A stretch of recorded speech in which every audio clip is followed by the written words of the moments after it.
A charter school in Brighton has been getting attention for its focus on music using an approach developed in Latin America. The young performers from the Conservatory Lab Charter School will share their knowledge and talents by performing for the general public. To tell us about the Spring Flings scheduled for April 11th at John Hancock Hall are two of the organizers from the Conservatory Lab Parent Advisory Council, Beth Greene and Rosario. Thank you both very much for being with us. Yeah, thank you. I want to start with Jenny. I'm going to ask the same also to Beth, but Jenny, why did you send your children to this school? Well, I love the school because academically the school is very good. But first of all, I am a blind person and I live in a project where I see a lot of teenagers around. And I don't want my kids to be in the street doing nothing early during the day. So I decided I wanted to find a school where I didn't have to look for a after-school program, and this school is the perfect one. Not only do they academically are very good, but they also have music. And my son right now plays the trumpet. He's very, very proud of himself. This school is like a family because then we are able to talk to the teachers, and it's just, this is like the perfect school. The parents are invited to, invited and involved, in everything that happens at school. Spring Fling especially is a concert that is organized by parents. Of course, school, is. And we'll have more about that in just a moment. But turning to Beth, why did you send your child to this school, the one who's there right now? Yeah, I've told two children at the school right now. I was really also trying to investigate, and in Boston there's a lot of different choices, is just find a really high quality school. And when I went to visit the school, I couldn't believe that this was actually an opportunity for starting at 4 years old, that children could have this type of experience. These are 9-hour school days. 2 hours are spent every day surrounded by music.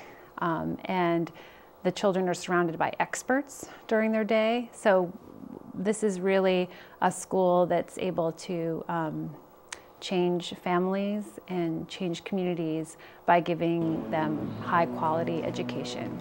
We're going to stop here and listen to a sample from one of the recent performances by students at Conservatory Lab School.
Jenny, the Spring Fling is going to be happening in John Hancock Hall, and it's an event that's open to the general public. Why is it important to have that kind of an event? Because we want all families, no matter where they are from, what language they speak. We want them to see that really kids can do it. They can play instruments, they can learn music.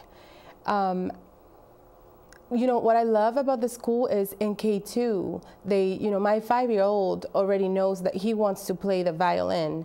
My 11-year-old, he plays the trumpet. But, they start in K2 with building instruments. They do a project with the teachers.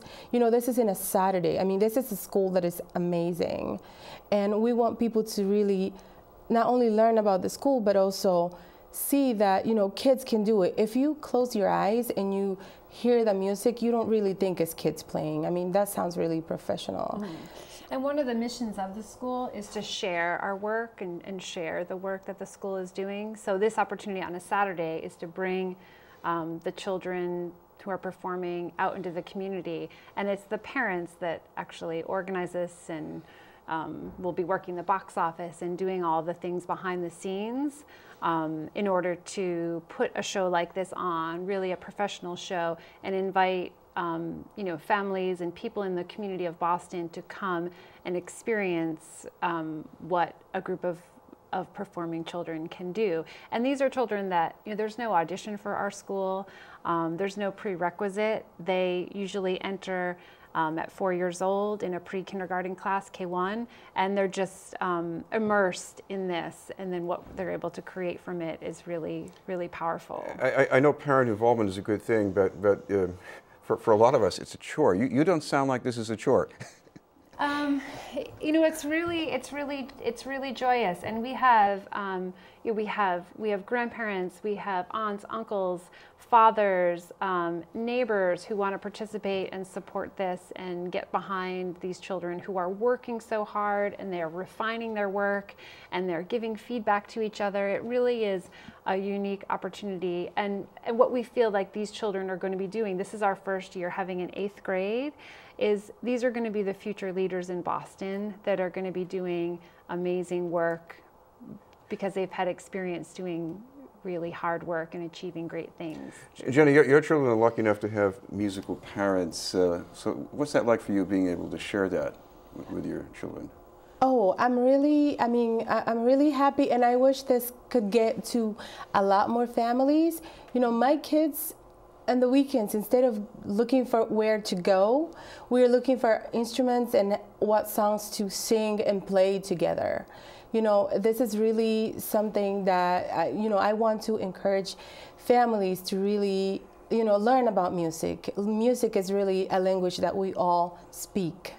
Language that, no matter what else you speak and you understand other people, music is something everybody understands.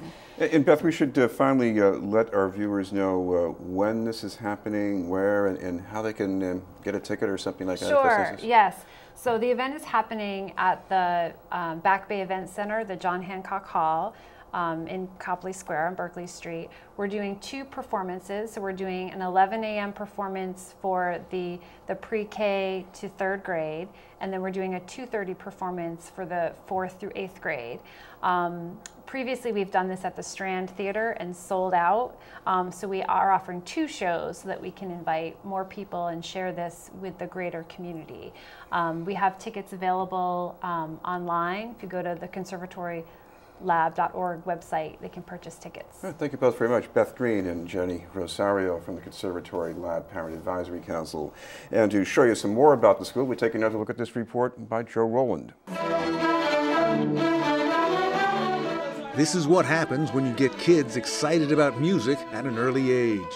When everybody has this song called Dragon Hunter, right, that's intense, you feel really like energetic because it's like a intense medieval sounding song and everybody's just really into it. Right as you hit the first note, everything in the room just changes. Well, that's what they're looking for at the Conservatory Lab Charter School in Brighton. These kids come from all over Boston, and they are not what you would call child prodigies. We accept our students by lottery. We do not have any kind of musical auditions. We take the kids where they are. So what's getting these 3rd, 4th, and 5th graders to the point where they sound this good? A program imported from Venezuela called El Sistema. It puts them into orchestras, it puts them into choirs, and it gets them that both musical and social benefit of being in a high-quality music program with social goals. The founder of El Sistema uses a lot of lofty language to describe it. Basically, it teaches self-discipline, self-esteem, and the value of working together. They are learning, developing their executive function, learning about planning, learning about focus. They are learning how to be in a group, how to listen to other people, how to be sensitive musicians, and thus also sensitive people. And you can tell they've also learned to respect their conductor. When you play, you're already a little bit behind. It's like throwing that ball, right? When someone's running, you have to throw it in front of them. Now the school day here is 8:30 to 5:30 with 3 hours of practice after regular classes. When we were in preschool learning, we had to learn our ABCs. Now we have to learn music. This is not an opportunity that everybody can get, so it's the fun part to think about how lucky you are that you have this opportunity in front of you. It is an opportunity, and you've got to admit they sound like an orchestra.